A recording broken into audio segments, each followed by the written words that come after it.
பிரியமானவர்களே, ஆண்டவர் இன்றைக்கு உங்களோடு பேசும் வார்த்தை, உன் காயங்களை ஆற்றுவேன்.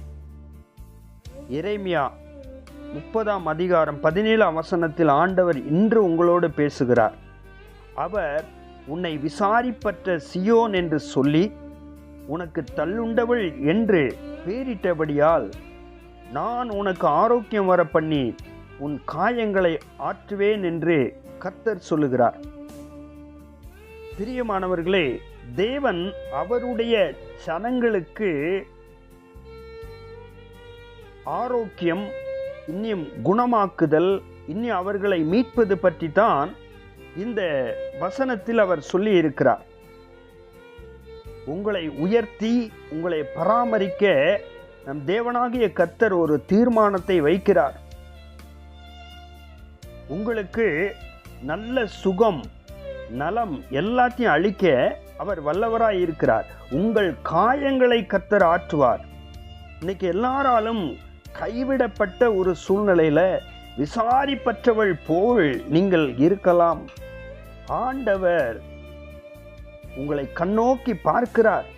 உங்கள் காயங்களை எல்லாம் ஆற்றுவேன் என்று சொல்லி இருக்கிறார். தேவன் எப்போதுமே பாருங்க, அவருடைய பிள்ளைகளை நேசித்து அவர்களை ஆதரிக்கிறார். ஆம் பிரியமானவர்களே, கலங்க வேண்டாம். ஆண்டவர் சொன்ன வார்த்தை அப்படியே நிறைவேற்றுவார். விசாரிப்பற்ற ஒரு சூழ்நிலையில இருக்கிறீங்களா? எல்லாரும் தள்ளப்பட்ட சூழ்நிலையில இருக்கிறீங்களா? ஒருவேளை உங்களை எல்லாரும் இகழ்ந்துட்டாங்க, உங்களை விசாரிக்காம இருக்கிறாங்க, உங்களை தனிமைப்படுத்திட்டாங்க, தள்ளிவிடப்பட்ட ஒரு சூழ்நிலையில நீங்க இருக்கலாம். கர்த்தராகிய ஆண்டவர் சொல்வது என்ன? நான் உனக்கு ஆரோக்கியம் தருவேன், உன் காயங்களை நானே ஆற்றுவேன், மகனே மகளே என்று ஆண்டவர் இன்றைக்கு உங்களுக்கு இந்த வாக்கை கொடுக்கிறார். ஆம் பிரியமானவர்களே, கலங்க வேண்டாம். அவர் நிச்சயமாய் உங்களை ஆதரிப்பார். கவலைப்பட வேண்டாம். அவர் சொல்லுகிறார், நான் உங்கள் காயங்களை ஆற்றுவேன். அவர் அன்பு, இரக்கம் பெரியது. ஒரு நாளும் உங்களை கைவிடவே மாட்டார். தேவன் வாக்குத்தத்தம் பண்ணினவர், மாறாதவர்.